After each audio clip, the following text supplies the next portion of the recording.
দর্শকবৃন্দ, আজকের ভিডিওতে আমাদের এই ভাইজনকে নিয়ে আসলাম আপনাদের বা আমার অতি সুপরিচিত সান্ডুল ভাই নামে। তো চলুন সান্ডুল ভাইয়ের মুখ থেকে আমরা দু চারটি কথা শুনে নেই। তো সান্ডুল ভাই, এবার আপনি বলেন তো, এই সমাজসেবায় আপনি কতদিন থেকে জড়িত? আমার আমি 12 বছর থাকি আমি স্কুল লাইফে, যে সময় আমি 5ও পড়েছি, তারপরে আমি 8ও পড়েছি। 5 পাস করিয়া ফাঁসালার থেকে আমি দেখো সময় 6ও গিয়া এমই স্কুলে ভর্তি হয়েছি, তারপরে 8 পাস করিয়া আমি হাই স্কুলে ভর্তি হয়েছি। সে সময় থাকি মানুষে জানে আমি একজন সমাজসেবা লগে জড়িত এবং মানুষের দুঃখ দেখলে আমি সহ্য করতে পারি। আচ্ছা, ঠিক আছে, সেই কথা নয় বুঝে নিলাম। তো এবার বলুন, আপনাকে মানুষ কেন সান্ডুল ভাই বলে ডাকে? মানুষে বালা পায়, মানুষে ব্যক্তি হিসাবে মানুষে বালা পায়, এর লাগে আমার সান্ডুল ভাই হিসাবে আচ্ছা, ডাকে। বুঝলাম। মানুষকে আপনি কোন কোন সময় সাহায্য করেন বা পাশে থাকেন? মানুষের বিপদ আপদে মানুষের যে কোনো সময় আমি মানুষের পাশে থাকি। তো আপনার আসল নামটি কি? আমার তো নাম আনোয়ার হোসেন বড় ভাইয়া। তো আপনার নাম আনোয়ার হোসেন বড়বইয়া আমরা কি করে মানবো? আপনার কি কোনো নথিপত্রে আপনার নাম আনোয়ার হোসেন বড়বইয়া বলে আছে? আমার ভোটার আইডি, আমার লাইসেন্স, আমার আধার কার্ড, আমার তোমার প্যান কার্ড, সেইগুলাতে আমার আনোয়ার হোসেন বড় ভাইয়া। আচ্ছা, এত ডকুমেন্টে আপনার নাম আনোয়ার হোসেন বড়বইয়া লেখা আছে, তারপরও মানুষ আপনাকে সান্ডুল ভাই বলে ডাকে, এই কারণে আপনি কোনো দুঃখিত নাকি? দুঃখিত না তো, এখন মানুষ সান্ডুল ভাই বলে ডাকে কারণ দুঃখিত না। আচ্ছা, এই কথাটাও বুঝে নিলাম।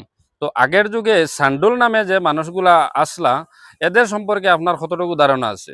সান্ডুল নামে যত মানুষ আসলা, যে মানুষগুলো আসলা, সব পয়সা করিয়ালা মানুষ আসলা। আচ্ছা, বুঝলাম।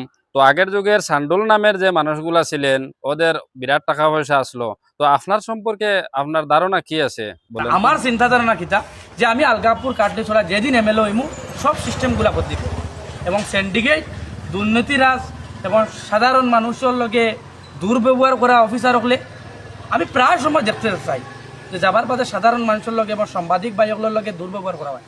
আচ্ছা সান্ডুল ভাই, এই যে ব্যবহারগুলা আপনি কতটুকু মানিয়ে নিতে পারবা? এটা আমি কোনো অবস্থায় বরদাস্ত করতাম না।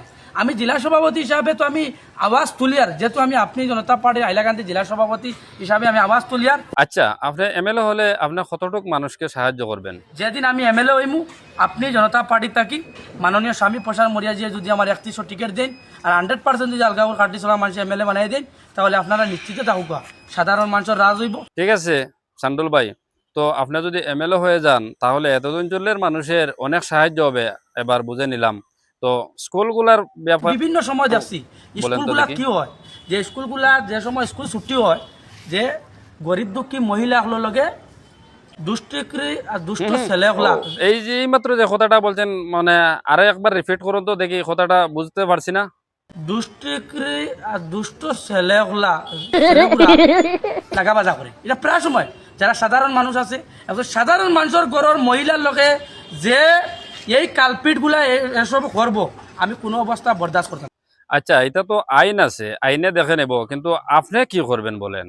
এটা তো আমি আইনিভাবে ব্যবস্থা নেব, কিন্তু আমি এমএলএ হওয়ার পরে প্রথম আমি অ্যাকশন আমার ওটা নেব।